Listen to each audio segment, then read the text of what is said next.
Bonjour à toutes et à tous, bienvenue sur la chaîne YouTube de la micronutrition 2.0. Je suis ravie de vous retrouver aujourd'hui pour cette nouvelle vidéo sur le thème de la perte de poids sans régime, comment je vous accompagne en tant que psychonutritionniste. Donc dans la précédente vidéo, je vous conseille vraiment de regarder les vidéos dans l'ordre pour que vous ayez un fil conducteur et que vous ne vous perdiez pas dans tout ce que je vous raconte. Donc dans la précédente vidéo, nous avons parlé de poids d'équilibre, de set point et de comment est-ce que notre système de régulation pondérale était autorégulé. Donc comment est-ce qu'on, normalement, physiologiquement, notre poids d'équilibre est autorégulé. Et donc autorégulé notamment par le système de régulation faim-satiété et secondairement par le système hédonique. Donc si vous n'avez pas regardé cette vidéo, mettez celle-ci en pause, allez d'abord regarder la première sur le set point, parce qu'on a parlé du système de régulation pondérale et du système de régulation faim-satiété et du comportement alimentaire autorégulé. Aujourd'hui nous allons parler des facteurs, des mécanismes qui font que l'on va déréguler notre comportement alimentaire. Donc si vous l'avez bien compris, à l'origine on a un comportement alimentaire qui est autorégulé, on a un système de régulation pondérale, et puis il y a des mécanismes, il y a des événements qui vont se passer et qui vont déréguler ce système, ce comportement alimentaire, et donc qui vont déréguler notre poids d'équilibre. Trois principaux. Le premier, c'est ce que l'on appelle la restriction cognitive.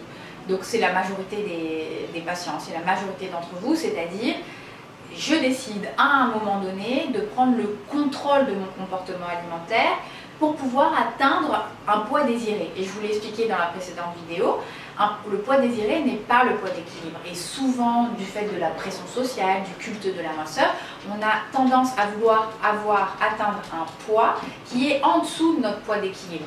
Et c'est là tout le problème. On ne peut pas forcer ce poids d'équilibre à descendre plus bas, sinon ce n'est pas un poids d'équilibre.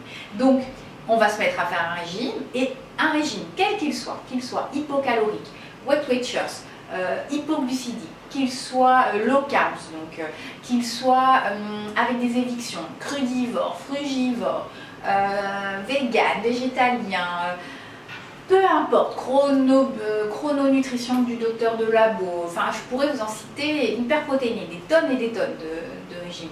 Un régime, quel qu'il soit, va déréguler votre comportement alimentaire. Et ça, c'est le warning. J'avais déjà fait une vidéo sur pourquoi est-ce que les régimes ne marchent pas.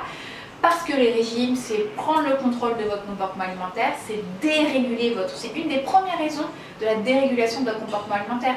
Donc finalement, l'idéal, c'est d'apprendre à accepter son poids d'équilibre, parce que la plupart du temps, on n'a pas de poids à perdre lorsqu'on se met à faire son premier régime.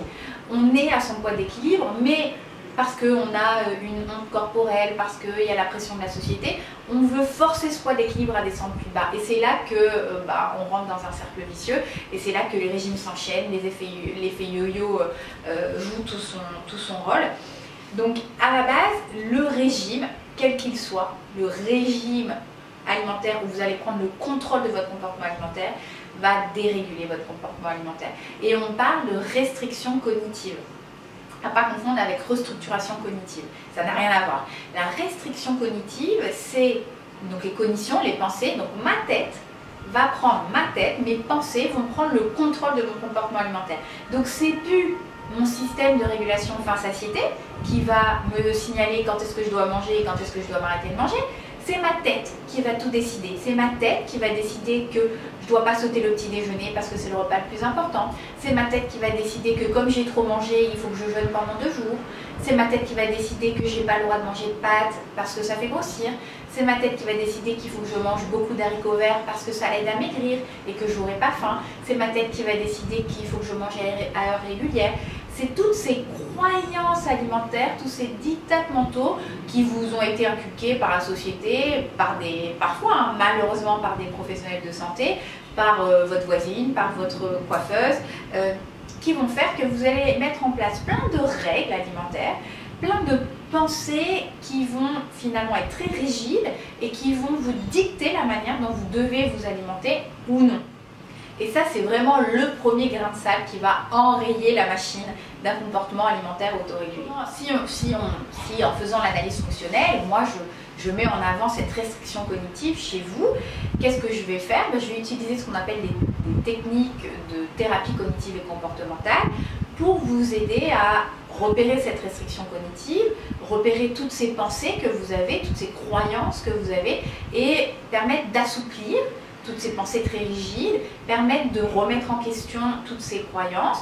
On va faire plein d'expérimentations ensemble pour vous permettre finalement de prendre du recul par rapport à toutes ces pensées et relancer votre système de régulation faim-satiété, donc faire confiance, refaire confiance à vos propres sensations. Et vous retrouverez une partie de ces techniques dans la séance A du guide Je dis stop au régime et je retrouve ma liberté de manger, et également dans la séance C, donc vous pouvez vous diriger sur la boutique du blog et vous aurez à disposition ces différents outils. Sinon vous pouvez encore une fois bien évidemment me contacter pour qu'on mette en place un suivi individuel et en direct ensemble. Le deuxième grain de sable qui va aller enrayer ce système de régulation pondérale, ce sont les émotions. Et on parle beaucoup d'hypersensibilité émotionnelle, cette façon de surréagir à ces émotions, et on parle également d'évitement émotionnel. On a tendance à catégoriser les émotions en émotions positives et négatives, donc déjà il faut oublier ces deux termes. On peut plutôt parler d'émotions à ressenti douloureux ou agréable, ou inconfortable et confortable. Et on a tendance à avoir cet évitement naturel envers les émotions inconfortables, douloureuses. Et on se rend vite compte que manger va calmer cet inconfort émotionnel, que ça fonctionne plus ou moins, mais le problème, c'est que le fait de manger, d'avoir trop mangé, de ne pas avoir respecté ces sensations, ça va entraîner de nouvelles émotions encore plus inconfortables, comme la honte et la culpabilité. Donc on se retrouve dans un cercle vicieux où je me sens pas bien, je mange, plus je me sens pas bien, plus je mange, mais plus je mange, plus je me sens pas bien. Et là, on va complètement déréguler le comportement alimentaire. On va se retrouver dans des troubles du comportement alimentaire avec une alimentation émotionnelle qui va revenir très fréquemment. Et là, en tant que thérapeute, je vais essayer de faire la distinction entre les émotions qui vont être directement en lien avec la restriction cognitive, c'est-à-dire la peur d'avoir faim, que je retrouve très souvent chez mes patients. Donc on va dédiaboliser cette sensation de faim, la peur de manquer, la peur de grossir, la peur de craquer. Donc on va les travailler justement en prenant en charge la restriction cognitive. Une fois qu'elle sera prise en charge, c'est vraiment des émotions qui sont typiques de la restriction cognitive. Donc une fois qu'on a traité la restriction cognitive, vous n'allez plus avoir ces émotions, c'est-à-dire la peur d'avoir faim, la peur de manquer, la peur de craquer, la peur de grossir. Et après, il y a d'autres émotions qui sont des émotions extra-alimentaires, qui vont être dues à votre parcours de vie, à des événements dans votre vie qui vont faire que vous allez être amené à éprouver des émotions douloureuses. Et là, par contre, on va vraiment travailler la manière dont vous allez pouvoir interagir avec ces émotions différemment, et donc on pourra utiliser encore une fois des techniques de TCC comme la mindfulness, donc la méditation de pleine conscience, comme la thérapie ACT. On va pouvoir travailler sur la restructuration cognitive, donc comprendre le lien entre pensée et émotion. Bref, on a beaucoup d'outils à notre disposition et on déterminera celui qui est le plus intéressant dans votre situation. Donc l'alimentation émotionnelle, c'est aussi un deuxième grain de sable qui vient enrayer votre comportement alimentaire. Ça peut être intéressant pour vous d'aller vérifier, est-ce que vous aujourd'hui, le fait que votre comportement alimentaire ne soit plus régulé et que vous n'ayez pas votre poids d'équilibre, est-ce que c'est plutôt dû à la restriction cognitive? Donc posez-vous les questions, qu'est-ce que vous pensez de votre comportement alimentaire? Qu'est-ce que vous vous dites de ce que vous pouvez manger, ne devez pas manger? Ou est-ce que c'est dû plutôt à l'alimentation émotionnelle? Est-ce que ce sont des émotions qui sont plutôt dues à la restriction cognitive ou des émotions extra-alimentaires? Commencez par vous poser ces questions, ça peut être intéressant de faire son auto-observation. Et le troisième grain de sable qui vient enrayer ce système de régulation pondérale, donc cette régulation du comportement alimentaire, il est vraiment très présent aujourd'hui, on le subit tous plus ou moins, c'est la stigmatisation corporelle, c'est la honte corporelle, c'est le rejet du corps. C'est le fait que le corps socialement valorisé dans notre société actuelle, c'est un corps mince et de plus en plus mince. Et là, ça va être un travail de fond à réaliser qui va être fait à la fois sur l'acceptation corporelle, sur l'acceptation de soi et sur l'affirmation de soi. Donc, gros travail à faire sur le long terme On a des outils qu'on peut utiliser en tant que psychonutritionniste, et puis bien évidemment si on voit que c'est plus compliqué à traiter, on vous oriente vers un psychologue, donc plutôt un psychologue qui fait des thérapies brèves, qui va utiliser des outils de TCC, de deuxième et de troisième vague, qui est bien évidemment beaucoup plus spécialisé et donc pertinent si les troubles vont au-delà de ce qu'on est capable de gérer en tant que psychonutritionniste. Parce que cette notion du corps, d'acceptation corporelle, elle est compliquée, elle est délicate à gérer. Moi, c'est quelque chose que je ne gère jamais en premier. J'essaie toujours de passer par les autres axes, sauf dans les cas de l'anorexie, on doit commencer sur l'acceptation corporelle. Mais sinon, la plupart du temps, j'essaie quand même de travailler plutôt sur la restriction cognitive ou l'alimentation émotionnelle, en fonction du patient, qu'est-ce qui ressort le plus, qu'est-ce qui est le plus problématique. Parce que dans cette notion d'acceptation corporelle, il y a déjà cette notion de legs, le corps qui est hérité de ses parents, et en fonction de la relation qu'a eu votre mère par exemple à son corps, si elle avait déjà une relation conflictuelle avec son corps, elle aura pu vous léguer aussi ce même rapport à votre propre corps. Il y a aussi la notion de conflit avec les parents. Est-ce que j'accepte de ressembler à mes parents avec lesquels je suis en conflit aujourd'hui? Il y a tous les problèmes d'attouchement, d'aller chez l'enfant avec cette notion de couverture, le fait de prendre du poids, de se nourrir. Là, ça devient beaucoup plus compliqué et c'est bien évidemment de l'ordre d'un psychologue de vous aider ou d'un psychiatre de vous aider à traiter ces points.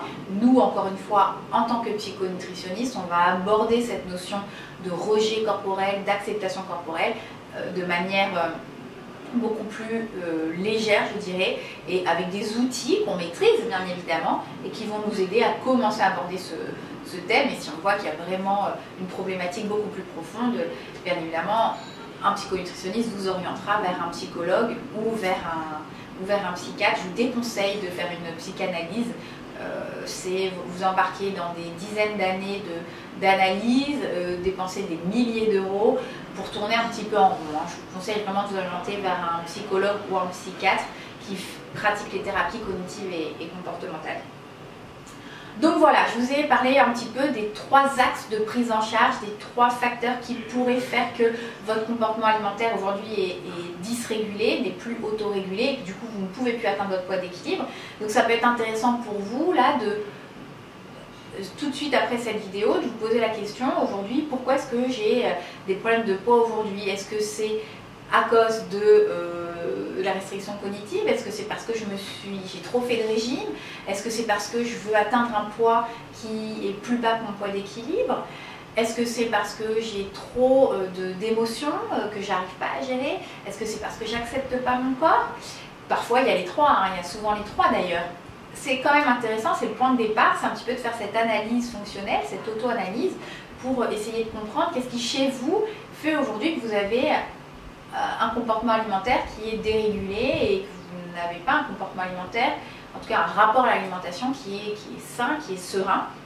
C'est le point de départ. Et puis si vous souhaitez qu'on travaille ensemble, vous pouvez m'envoyer un mail. Je vous mettrai le mail en barre d'infos pour que vous puissiez m'envoyer déjà une demande d'information pour voir un petit peu comment est-ce qu'on pourrait travailler ensemble. Et puis sinon, vous pouvez également vous rendre sur la boutique du blog. J'espère que cette vidéo vous aura donné des informations intéressantes. Comme je l'ai dit dans la première, cette notion de comportement alimentaire autorégulé, de poids d'équilibre, m'a été apprise par le GROS, donc le groupe de réflexion sur l'obésité et le surpoids, dans le cadre d'un diplôme d'université de psychologie et de pédagogie des troubles du comportement alimentaire. J'ai eu l'occasion donc d'être formée par le psychiatre Gerhard Apfeldorfer. Je ne partage pas tous les concepts, tous les outils qu'ils développent. J'en utilise certains, je ne suis pas d'accord avec tout ce qu'ils font, mais en l'occurrence, cette notion de régulation du comportement alimentaire, de système de régulation face-satiété, je suis parfaitement d'accord avec eux. Jusqu'à un certain point. Parfois le système est tellement dérégulé qu'à un moment il va falloir le relancer. Il y a quand même des techniques spécifiques de nutrition à mettre en place pour le relancer et pour retrouver des bases saines. Je vous souhaite à tous une très bonne journée ou une excellente soirée. À votre santé!